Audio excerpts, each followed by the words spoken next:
Video ini merupakan video pertama dari playlist baru kita mengenai header dan software.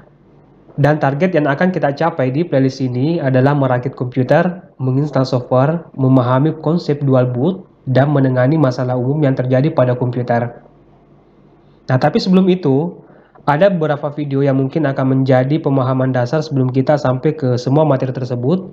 Jadi buat teman-teman yang ingin mengikuti playlist ini, khususnya yang ingin belajar merakit komputer, menginstal software, silakan merapat dan kita akan belajarnya secara pelan-pelan, ya.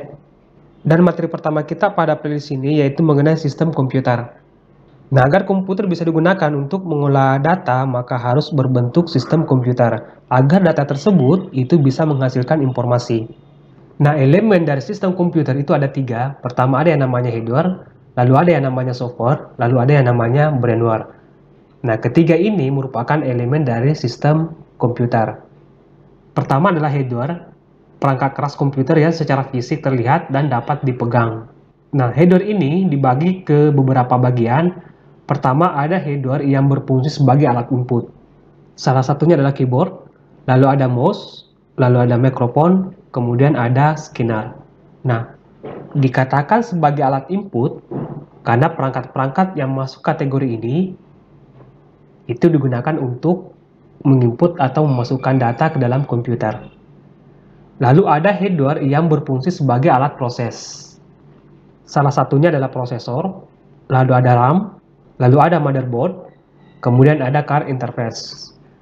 Nah, dikatakan alat proses karena perangkat-perangkat yang masuk kategori ini itu digunakan untuk memproses data yang diinput lewat perangkat input yang tadi. Ya, sebenarnya ada beberapa yang masuk kategori perangkat yang berfungsi sebagai alat proses. Jadi yang saya tulis ini hanya merupakan sebagian saja. Dan perangkat-perangkat ini nanti akan kita bahas lebih detail lagi ketika kita masuk di perakitan. Nah, setelah data itu diproses, maka ada lagi satu perangkat yang akan menangani ini, yaitu header yang berfungsi sebagai alat output. Ya, salah satunya adalah printer, lalu ada monitor, kemudian ada speaker. Ketika data berupa audio yang diinput lewat mikrofon, maka data tersebut akan dikirim ke perangkat yang berfungsi sebagai alat proses. Nah, setelah diproses, maka akan dikirim ke alat yang berfungsi sebagai alat output. Karena berupa audio, maka akan dikeluarkan sebagai informasi yang berhubungan dengan audio. Akan dikeluarkan lewat speaker. Kemudian ada juga perangkat yang berfungsi sebagai input dan output. Jadi perangkat ini, selain dia bisa digunakan untuk perangkat input, dia juga bisa digunakan untuk perangkat output. Salah satunya adalah hard disk, lalu ada flash disk, kemudian ada CD atau DVD, kemudian ada disket. Ya, ini perangkat lama yang disket ya. Nah, selanjutnya elemen yang kedua itu software, perangkat lunak atau program yang berisi perintah untuk melaksanakan pengolahan data. Untuk software ini ada beberapa bagian. Pertama ada yang namanya sistem operasi, yang merupakan program dasar dari komputer. Jadi jika teman-teman pernah mendengar istilah install ulang atau clean install, maka yang pertama kali diinstal itu adalah sistem operasinya, yang merupakan fondasi dari sistem yang kita gunakan. Jadi kita tidak bisa menginstal aplikasi jika belum ada sistem operasi yang terinstal di dalam komputer kita. Nah, untuk sistem operasi ini ada beberapa ya, termasuk dari Microsoft ini ada Windows 10, lalu ada Windows 81, Windows 8, Windows 7, lalu dulunya dia namanya Windows XP. Bahkan sebelum itu masih banyak ya.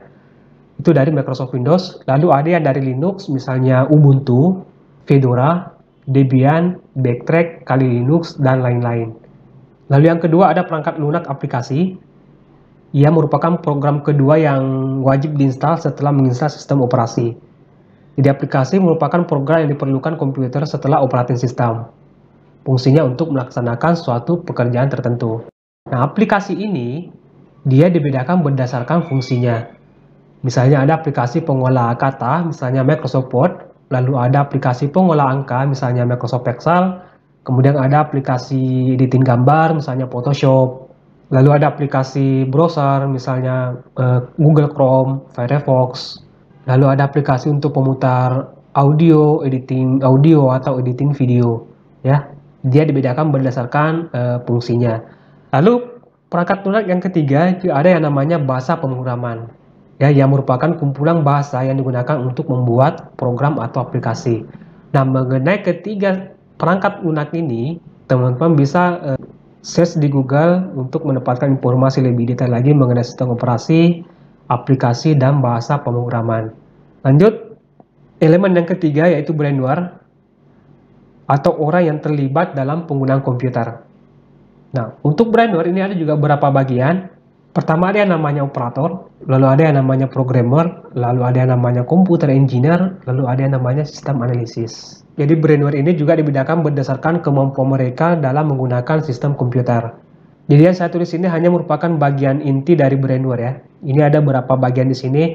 Misalnya operator ini bisa saja bertindak sebagai desain, editing video, editing gambar misalnya ya. Lalu ada computer engineer, ini bisa saja jadi teknisi laptop atau teknisi jaringan ya, dan lain-lain ya. Mengenai brainware, teman-teman bisa browsing lebih detail lagi mengenai pengguna dalam komputer ya. Nah, sekarang saya mau bertanya, di antara keempat pengguna komputer ini, kira-kira Anda masuk ke nomor berapa? Apakah operator, programmer, computer engineer, atau sistem analisis? Ya, jawabannya saya tunggu di kolom komentar di bawah video ini. Jadi, ketiga ini merupakan elemen dari sistem komputer yang harus saling berhubungan dan membentuk satu kesatuan. Hardware tanpa adanya software, maka tidak akan berfungsi sebagaimana mestinya. Hanya berupa benda mati saja, dan sedangkan hardware yang sudah didukung oleh software juga tidak akan berfungsi jika tidak ada brainware atau orang yang mengoperasikan perangkat tersebut. Baik, saya rasa cukup untuk video kali ini. Semoga bermanfaat dan sampai jumpa di video berikutnya.